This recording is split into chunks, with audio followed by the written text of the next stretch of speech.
This is the After Party, live with Kim McAllister. Pick a couch, grab a drink, and settle into the conversation.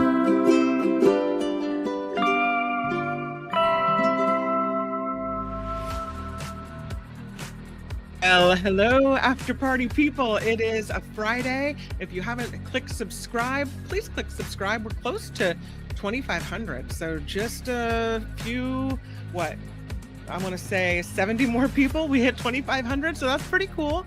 Maybe keep clicking subscribe and keep trying to get that done.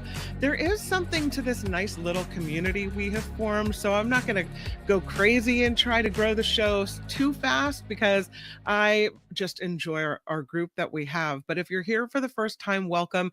Our chatters are awesome, and it's just this really nice place to be.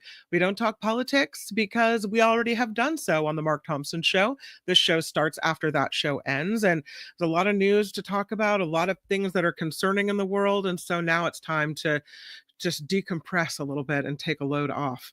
Aloha in 26 days. Oh, you're going to Hawaii in 26 days? Aloha right now. It's always Aloha Friday, every Friday in my life, so I like it. Yeah, welcome aboard. I see a lot of chatters. Heather lurking today from the lab, our resident scientist. So, she's doing important things and saving the world. So we'll take lurking. We like that. Happy Friday to you, Sea Dog, Nullifidian. What's happening as well? Teacher Lori wants us to know that it is the last day of Black History Month, which we recognize, even though the who does not. That's fine. Okay, we have Tim Sika coming up. The At the Movies with Tim Sika segment, a favorite for Fridays, and it is 1:30. So yeah, without further ado, let me get the right graphic up because I can't do it without that. It is At the Movies with Tim Sika. Tim, welcome to the After Party Live. Thank you, Kim. It's good to be here. So we've got a lot of movies to talk about. It looks like some things are opening and there's some action. Last week it was slim pickings, but this week you've got a lot going on. Yeah, yes, more theatrical openings this week than last. It's still kind of like considered, the dumping time for movies because, the Oscars are coming up. And so, yes, the focus is on all those quote unquote award-worthy movies. But yeah, the first movie that I'd like to talk about is a film called Last Breath. Interesting week in film this week in that there just happened to be a couple of films we're going to talk about. This one, Last Breath, and the one after that, Superboys of Melegaon, that were actually documentaries before they became dramatic films, which is interesting. Yeah, and Last Breath is the first one of these. It opens in theaters today, and it's based on the true story of this diver, this young diver, Chris Lemons, whose umbilical cord snapped during this ocean pipeline maintenance dive, leaving him trapped 300 feet underwater with only like a small amount of oxygen left in his backup tank. Apparently, no. Apparently there exists 20,000 miles of pipeline sprawled across the ocean floor that needs regular looking after from time to time. And the men who do this, the divers who do this, regularly risk their lives in order to do it. And the job itself is considered one of the most dangerous jobs on Earth. Anyway, so the movie is basically this dramatic underwater rescue mission. The clock is ticking, and the guy who's trapped 300 feet underwater literally runs out of oxygen. In fact, I think I can say this because it doesn't give too much away. It just, I think, increases interest maybe in wanting to see this movie. But in real life, this really happened, that this diver was actually 29 minutes without oxygen. So, yeah, okay. So the story was, as I mentioned earlier, the story was first told in the 2019 British documentary, the same name, Last Breath.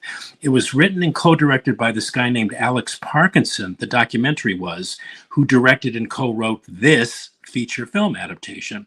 So, yeah, is this movie any good? I would say yes, especially if you haven't seen the original documentary, which is on Prime Video, by the way. Now, based on the documentary, did we need this feature film version of the story? Probably not.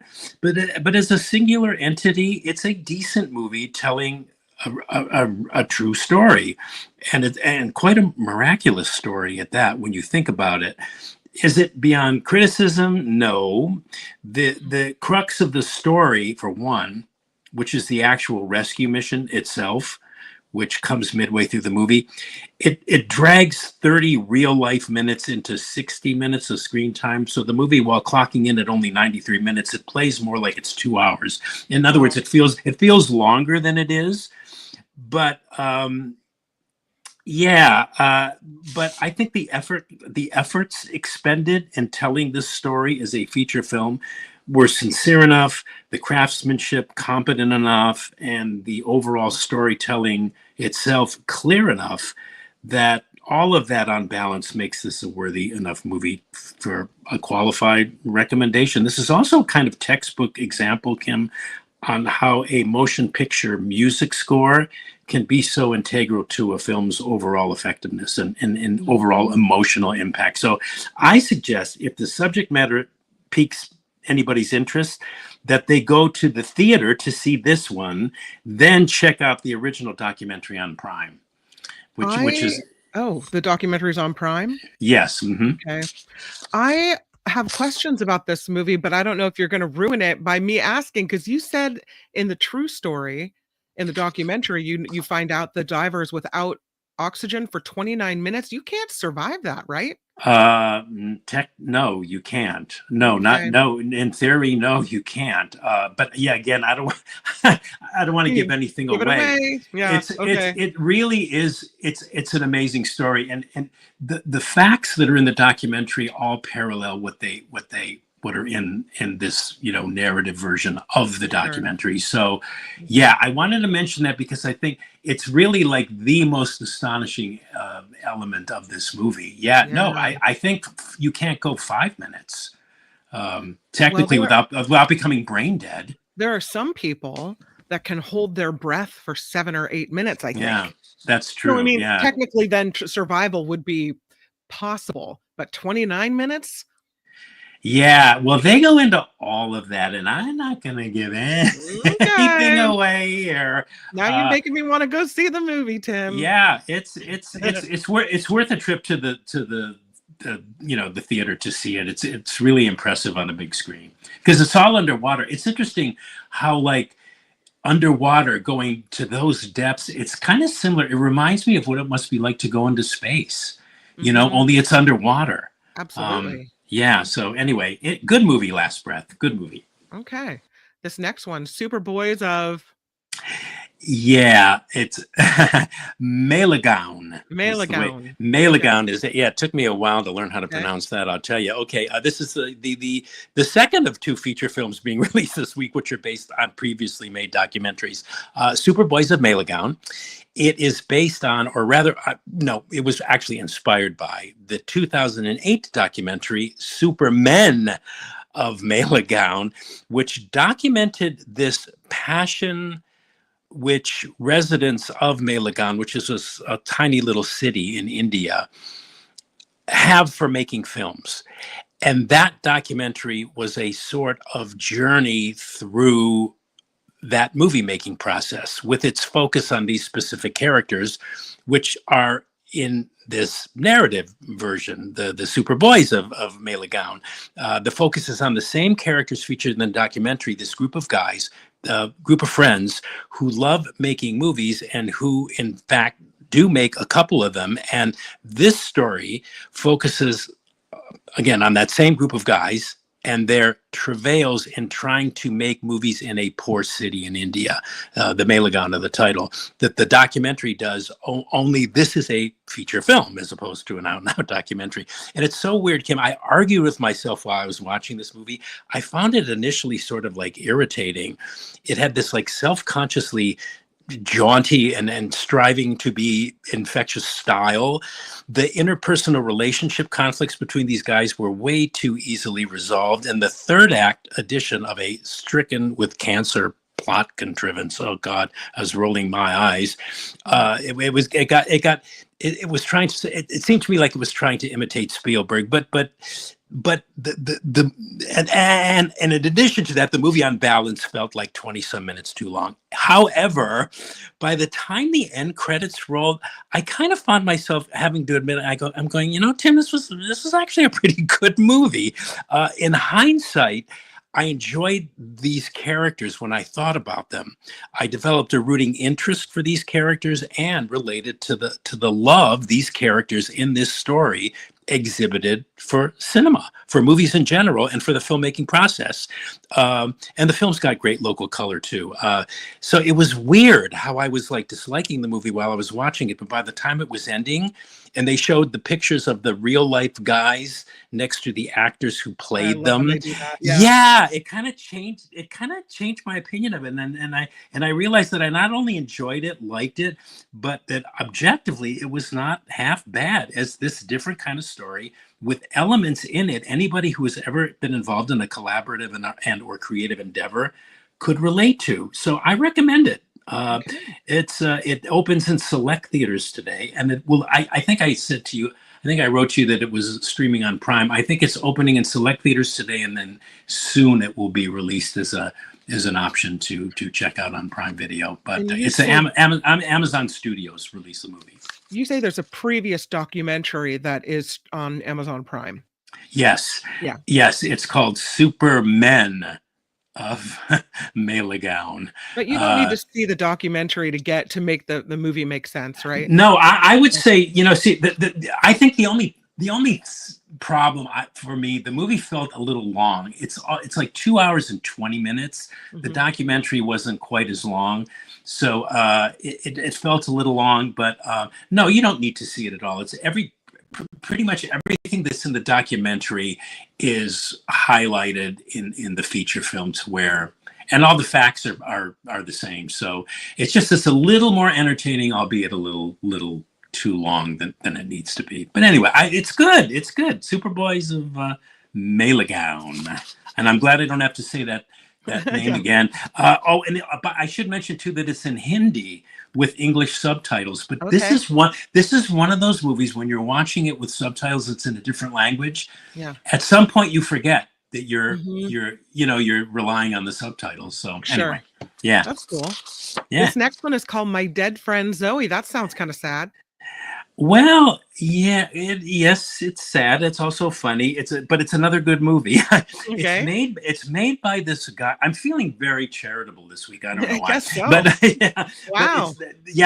This one's made by this guy making his feature film directorial debut. His name is Kyle Hausman Stokes, who in real life served in the U.S. Army during the Iraq War, and he was awarded for his military service a Bronze Star Medal, which is this distinction the military gives to any service member exhibiting heroic achievement and behavior in a combat zone.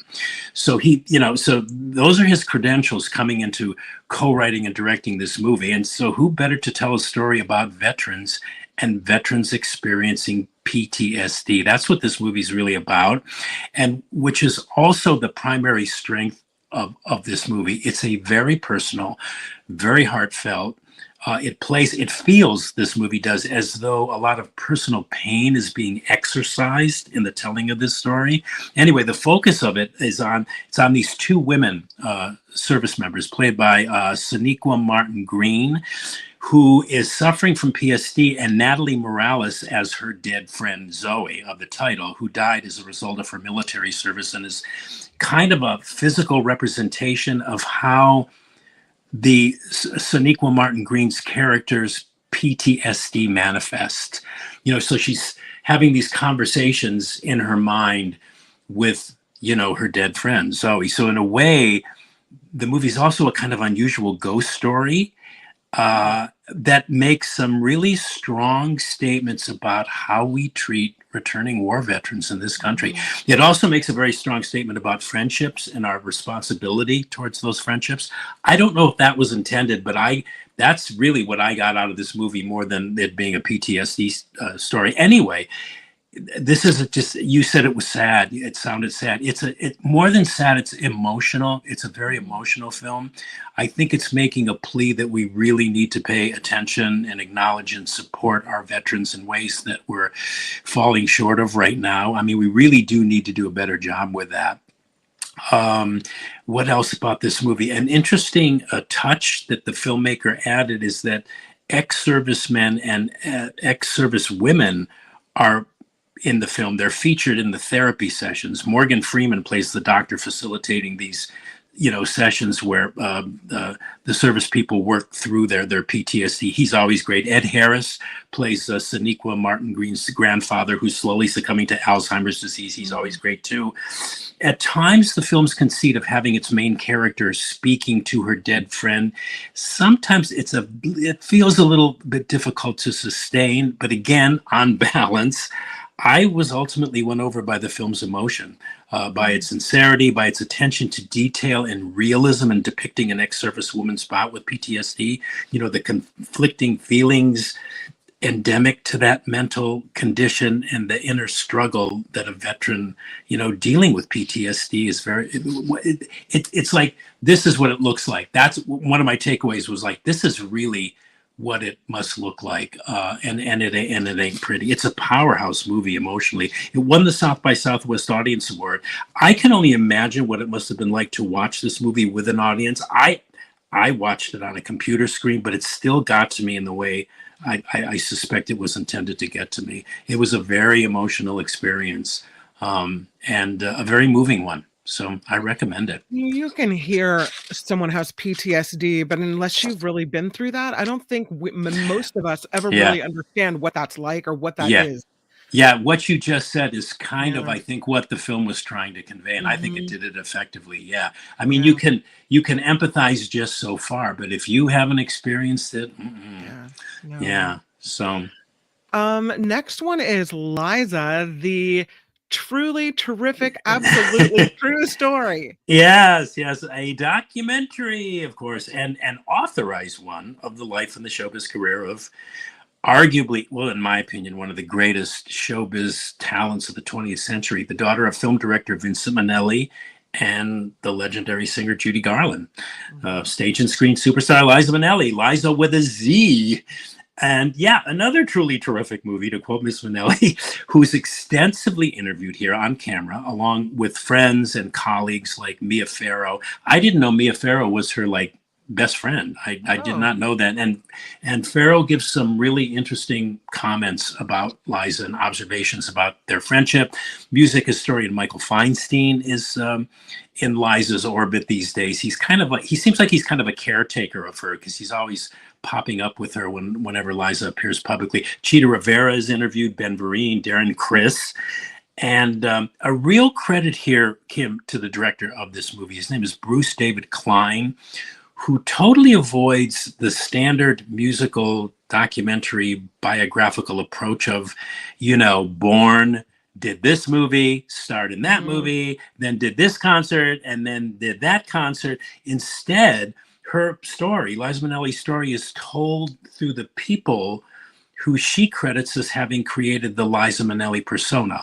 Artists like Charles Aznavour, choreographer Bob Fosse, lyricist Fred Ebb, her godmother Kate Thompson, and fashion designer Halston, who created basically her wardrobe. And again, at first I'm going, well, this is odd, telling the Liza Minnelli story through a bunch of other people she worked with throughout her career. But slowly, and as you settle into the movie, and in retrospect, I found the approach to be not only admirable, but also refreshingly different. And perhaps, I think more importantly, strangely illuminating regarding its subject, and in a way that it probably would not have been had Mr. Klein chosen a different and more standard approach. And I'm sure it reminds me of a news storytelling technique where you never use your own voice or picture. The reporter doesn't. You completely tell the story with other people's words. So you use the all Yeah, the yeah, audio and yeah, the video that you've taken to tell the story, and you never have to say anything. That kind of yeah. reminds me of that technique. Yeah, I guess that would be the technique, but Yeah. also she does comment because she's interviewed extensively too. So it's very interesting overall, Hmm. and I'm sure that because this was an authorized bio, that Liza herself had a lot to do with that approach, and and I'm a fan, so I was going to be down with this movie regardless. I think it's a must for Liza Minnelli fans, and overall, taking it all in her life and her career and what she's achieved as a whole, watching it from the perspective of these other artists who helped form and shape her persona, it's just another reminder to me anyway.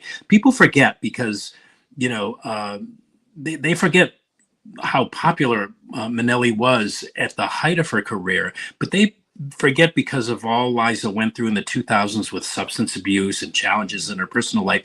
But people forget just what a great entertainer she is, and exceptionally so, as she had to get to where she got to in the industry. She had to literally overcome being the daughter of Judy Garland. To me, a Herculean, if not impossible, task for any Nepo baby. And not only did she overcome that, but in a way, you can argue this, but in a way, she became the equal of that, the equal of her mother. It's just amazing when you really think about it. Anyway, truly terrific movie, folks. It plays in theaters, Bay Area theaters.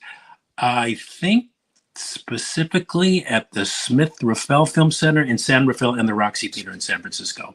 Okay. And I'm sure it's going to be available soon streaming, but it opens today in some Bay Area theaters. Okay. And I, Check it out. and I recommend it. I recommend it. Yeah.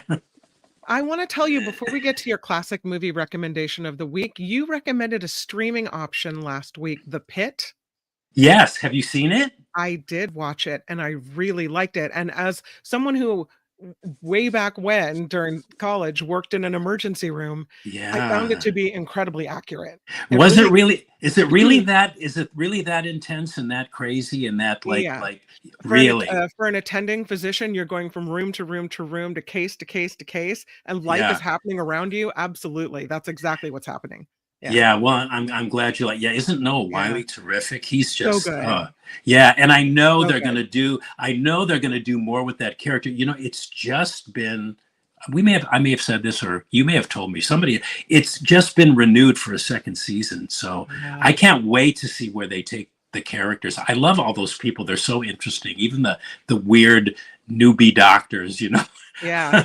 Well, and that's Yeah. the thing. You get a new crop of them every, so many weeks, and you have to Wow. get to know them all over again. What Wow. I found interesting is the staff betting on things, and that's completely accurate as well. Is it real? Because you have to do stuff like that, It- otherwise you you go drown in crazy. despair. Yeah, So you go you do crazy. these Yeah. things that are wildly inappropriate. You're making these inappropriate jokes you hear all around you, Yeah. betting on things about how drunk is that guy? What's his blood alcohol gonna come back at? Everyone put a Yeah. quarter in the cup. Like Yeah. all of these things, because if you don't find an outlet, a humorous outlet for it, then Yeah. it Yeah. can pull you down. Yeah. Yeah. Yeah. You can, oh God, you can see that. Yeah. Yeah, but Yeah. that was a really good streaming option. So thank you for that. But your classic movie recommendation of this week is Marty. Marty, have you ever seen it? No, I never heard of it even. Oh, okay. Well, Marty from 1955. I cannot believe that this movie is 70 years old this year. Anyway, there is nothing about this movie that has aged. It is ageless, it's timeless, it's deeply fetching, probably my favorite romantic drama of all time. It just overflows with warmth and tenderness and sensitivity and humanity. Anyway, it stars Ernest Borgnine. He plays this unmarried, lonely Bronx butcher whose life is slowly inching towards loveless middle age. He just cannot, he can't find a wife, a partner, but who, by sheer happenstance, he one night meets this unmarried, lonely school teacher. Yeah, there's Betsy Blair, played by Betsy Blair, a former Mrs. Jean Kelly, by the way, whose life is excruciatingly similar to his. They meet, and well, you can probably, the rest. Emotionally, Kim, this is one of the great and most satisfying Hollywood love stories I've ever seen. Borgnine won a Best Actor Oscar. The film won the Oscar for Best Picture and Director. It's only one of 3 other movies, the other 2 being, I think, Parasite and The Lost Weekend, that have won the Palme d'Or at Cannes and the Best Picture Oscar. Anora, which is up for awards this year, has a favorable chance to be the 4th, because that won the Palme d'Or too, and it looks like it's going to win the Oscar. Anyway, Patty Chayefsky wrote the script, also an Oscar winner for Best Screenplay. It's a perfectly constructed screenplay. It's brilliantly written, as was pretty much anything Patty Chayefsky wrote for the movies. Simple, very subtle, very lean, very unadorned. There's nothing fussy about this movie. There's nothing extra added to it. It's just pure, and it's real. What was particularly interesting about Marty, Kim, is that, well, for one, it's in black and white, but for another, it was released in 1955 during a time when widescreen spectaculars were the big movies that people were going to see because of the advent of television. You know, widescreen processes like Cinerama and Tadeo and CinemaScope and VistaVision were invented to get people away from their TVs and back into the theater. Marty confounded that conventional wisdom because it was a massive hit. It won all the Oscars that year, and it was anything but widescreen and stereo and color. It's this 90-minute black and white, simple human love story, low budget, that was also ironically expanded from an original television drama. Oh. So this is a true classic. It's consummate in all of its filmmaking departments, and emotionally, it's just eternally evergreen, and it's just a great love story. And if you have Amazon Prime, you can stream it for free as part of your membership. Oh. Yeah. Beautiful movie. Good. Oh, it's so beautiful. I've seen it. I can't tell you how many times I've watched this movie. I rewatched it again. I can't remember why. I sat through and I thought, oh, this has to be my classic movie recommendation on Kim's show next week. Mm-hmm. And then I just rewatched the whole thing back to back. I watched it twice. It's just so great. It's just a great movie. Well, you're getting a lot of feedback. Yes, great movie, says Cindy. Phineas says Marty was great. Recommended it before, so that's awesome. Yeah, very good. Sounds good, says Tammy. I think you're going to have some takers on Marty. Yeah, Kim, and you know, I know how you love romantic comedies. I do love a good love story. Oh, yeah. This is just the most beautiful love story. Really, you'll love it. And really, it's 90 minutes. You keep 90 minutes. That's no time at all. I will find it. I'll let you know next week how I like it. Let's recap it. Last Breath. Tim says of Last Breath, this is a decent movie. It's a true story. The rescue drags on a little bit, but you said it's a worthy enough movie. You recommend it, and you said the movie score is really good, and the documentary of this is on Prime. This is the dramatic version, and that opens in theaters today. And I won't be able to say it as well as you said it. The Superboys of... help. Melegaon. You say Melegaon. You said it's a little long, but by the end you found yourself really kind of liking it. You say this is a pretty good movie. The characters were enjoyable. You found yourself rooting for them along the way, and you said, quote, not half bad. You recommend it. My dear friend Zoe, of this, you said it's a good movie, a very emotional movie, and a plea to support our veterans. There were ex-service members featured in the movie, and you liked that. You recommend My Dead Friend Zoe. You say it's emotional, but it's a story that needed to be told. This one is a documentary, Liza, a truly terrific, absolutely true story. You said it's told from an interesting storytelling perspective. It's a must for Liza Minnelli fans. You highly recommend this documentary, Liza, a truly terrific, absolutely true story. And your classic movie recommendation of the week, from 1955, it's Marty. You said it's one of the most great, emotionally satisfying movies ever, was a major award winner. It's simple, subtle, unadorned, pure, and real. And you called it a true classic that's free on Prime. So there you go for Marty. That was a pretty good summation, if I must say so myself. Well, this is what we do. Tim Sika, you have hit it out of the ballpark once again. I hope you have the very best weekend. You too, Kim, and I'll talk to you next week. At the Movies with Tim Sika. Bye, Tim. Bye. And there it is. You have some comments as well that I forgot to show Tim. Yvonne, excited. Hi, y'all. Woohoo. Friday with Tim Sika. That's how I feel every time it's Friday. Absolutely. Regarding that movie, The Last Breath, Phineas says the longest breath hold is 24 minutes, 37.36 seconds. And I looked it up while Tim was talking, Phineas, because I did see your message. And that is true. As a matter of fact, here's the story. The longest recorded breath hold, 24 minutes, 37 seconds, achieved by Budimir Sobat, who is a professional freediver. The record set under specific conditions, including pre-breathing, which involved this breathing of pure oxygen, which apparently allows you to hold your breath for longer. And here he is, this 56-year-old freediver holding his breath for nearly 25 minutes, which broke lots of records. And so I think Tim said 29 minutes the man was without oxygen, and the longest record breath holding is that wasn't said well, but is almost 25 minutes. So we'll see. It makes me want to go see that movie. Can you believe someone held their breath for nearly 25 minutes? That's crazy. You really have to train your lungs and train your body to do something like that. Incredible. Just wow. So there he is, the record holder. All right, let's move on to some of the other stories that I had slated to talk about today. And one of them is this planetary alignment that is happening tonight.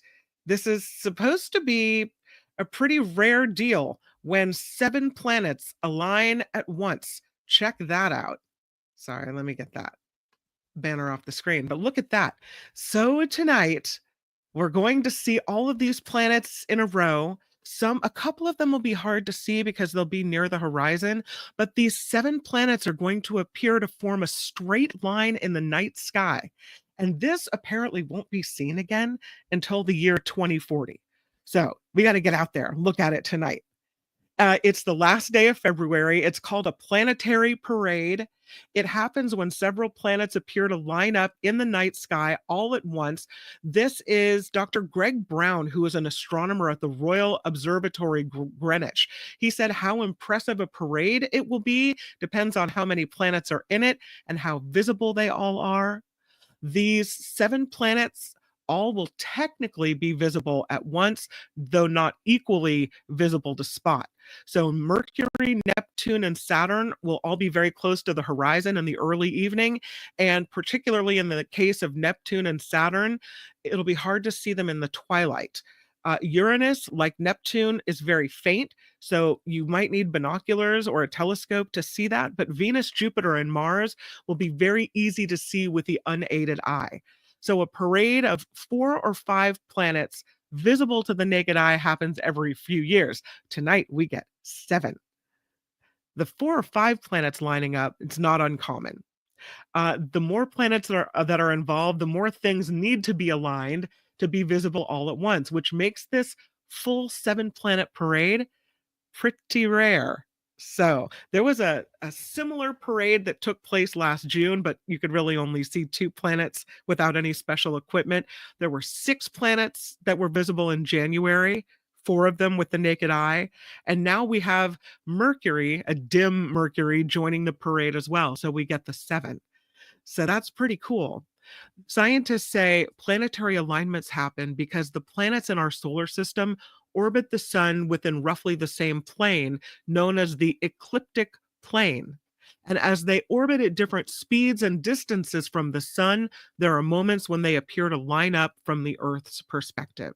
So the best time to see this alignment is shortly after sunset, when the planets will be positioned above the western horizon, and 30 minutes after sunset. If you can stay away from bright lights, that's supposed to be the best time to see them in the United States. There are stargazing apps that will help you know where to look exactly after sunset, no matter where you are in the world. To find the planets with a telescope, scientists say look for moon shapes. Using a telescope, try looking for the moons of Jupiter or the shape of the illuminated part of Venus's surface, like a tiny crescent moon. And the planets then slowly make their exit through the spring. So tonight we get our planetary parade, and think that's pretty exciting. I'll take a planetary parade. Absolutely. Jacob and I will get out there with the telescope. I don't know if we can convince anyone else in the house to get out there, but we'll go out there. I'll try to I'll try to whoop it up and get the whole family out there. Look at this cute little raccoon. This raccoon. They thought it was a bear sighting. Turns out now is a raccoon. This is from Massachusetts, where the police say they had a report of a bear sighting in the city, and they think it was most likely a raccoon instead. They got a report of a bear sighting in the city of Avon, Massachusetts on Saturday, but animal control officers say they were unable to confirm this report.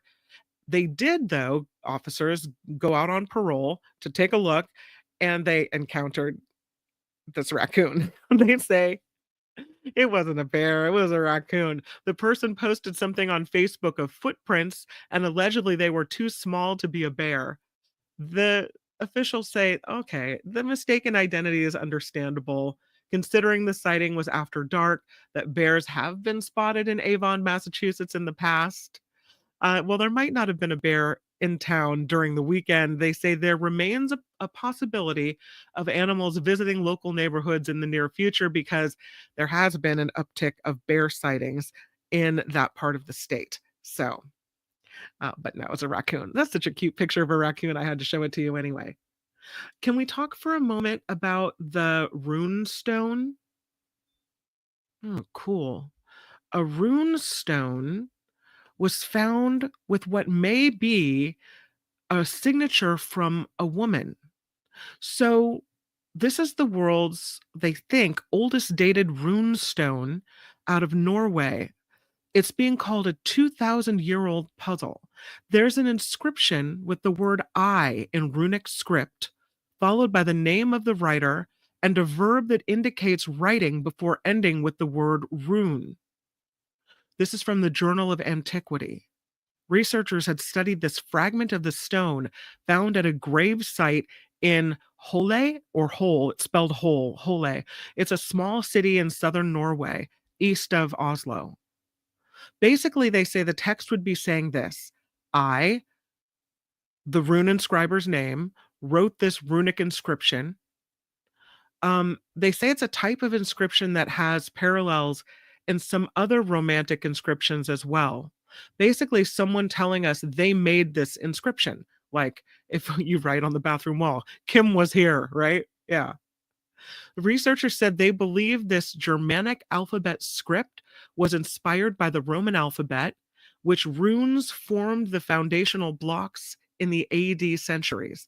It was widely used in Scandinavia up until the Middle Ages.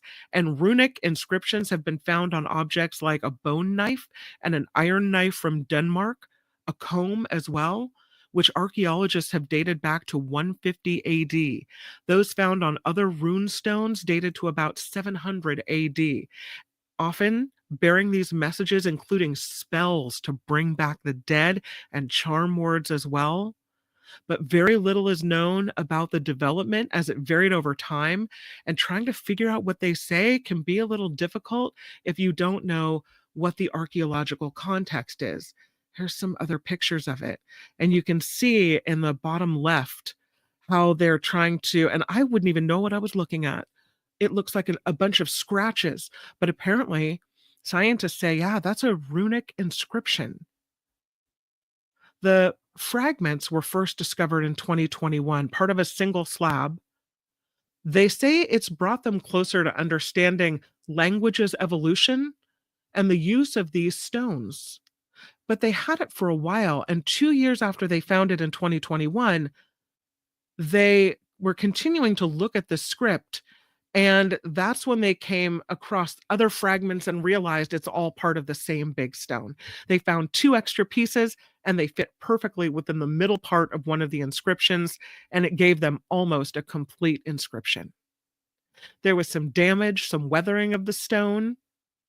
So the exact text, including the name of the inscriber, it's a little tricky for them to figure it out. But what caught the attention of the researchers is a feature in the name that indicates it ended with a U. That would indicate a possible woman's name in this language, which, if confirmed, would be the earliest known record of a female rune inscriber. These fragments were buried along with cremated human remains, and scientists had this context that allowed them to use radiocarbon dating to confirm the fragments date between 50 BC and 275 AD. They say what we may have here is a series of events unfolding involving different people. It may be a stone that combines different purposes. So they're still looking at it. There's still, they say, evidence gaps. They call it a puzzle with holes, but they say it'll be really interesting to see how far they can get. So here's where it was found. You can see the uncovering of this rune stone. What a cool situation there. Speaking of things uncovered, can we talk about this sword? Here's a better picture of it. You can see that it's broken in 3 different places. And this sword, uncovered in Poland, is thought to be from the Roman era. In this time, they would break the swords as part of a burial ritual. And so these 2 metal detectorists looking for lost World War II relics stumble upon the 2,000-year-old sword in the forests of southern Poland. It was taken to experts who examined it, and they think that this is a Roman-style double-edged spatha sword commonly used by the cavalry. Though this sword may have had Roman origins, they say it was likely used and deposited by an individual from the Zraworsk culture, which is associated with a Germanic tribe known as the Vandals. Ugh, the plot thickens. Researchers also believe this 3-foot-long sword was intentionally broken up into these 3 pieces and left as an offering during a funerary ceremony of a fallen Vandal warrior. They say it was deliberately bent and broken, and that's commonly found in these culture burials. So, I am fascinated. There you are, looking for World War II stuff, and look what you find. This 2,000-year-old sword in Poland. They found it deep in the woods. So cool. Yeah, so it's broken into 3 pieces. They are still looking back at this, again, dating from the 3rd or 4th century CE, but according to researchers, it's one of the most important Roman era weapons ever found in this area.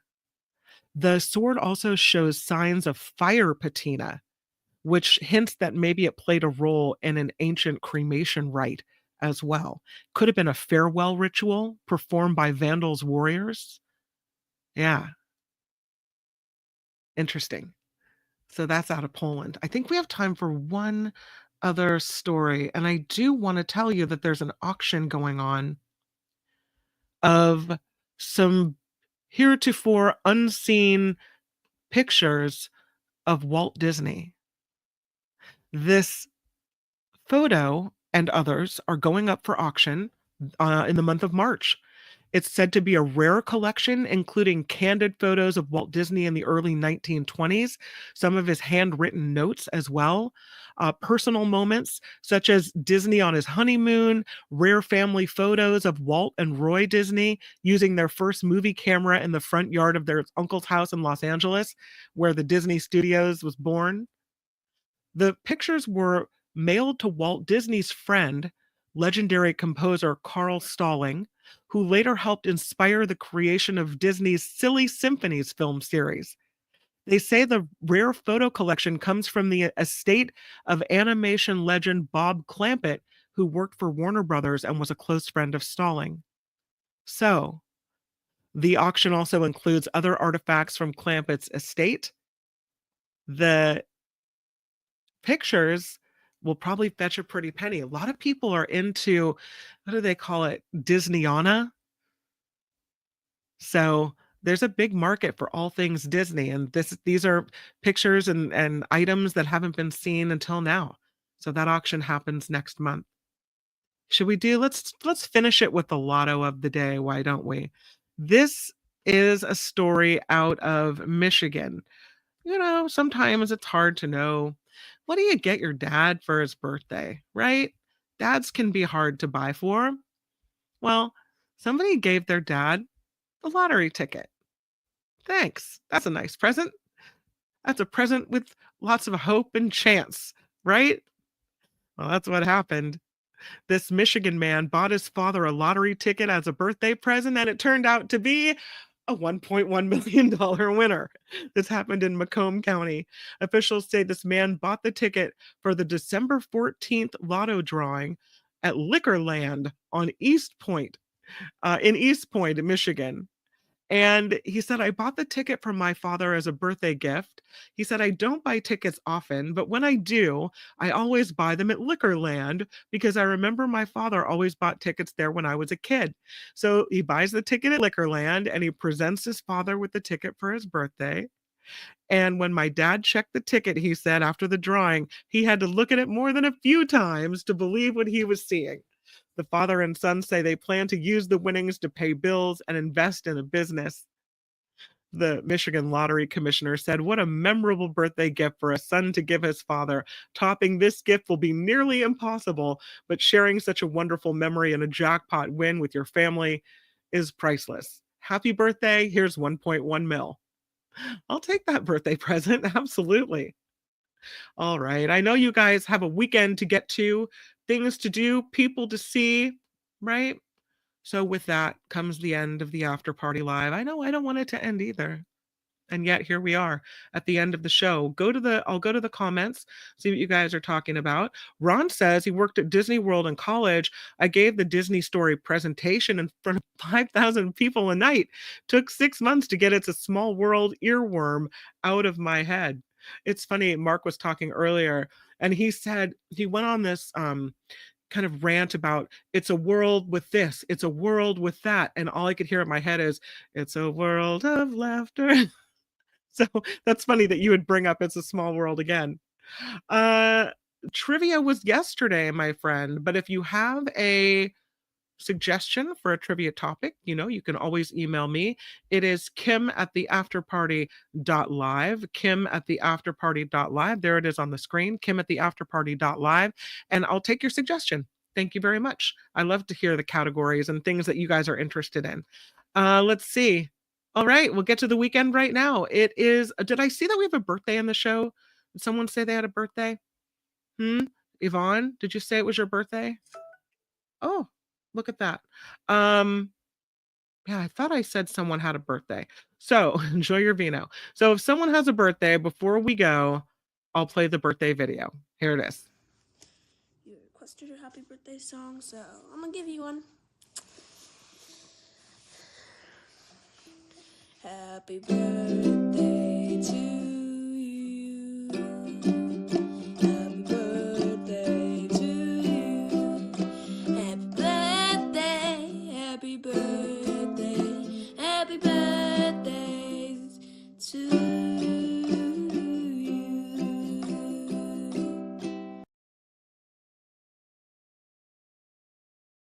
The After Party Live would like to thank the following contributors and viewers like you.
Thank you for clicking like and subscribing. And thank you to Wes for the $5. So appreciated. Have a great weekend, everyone.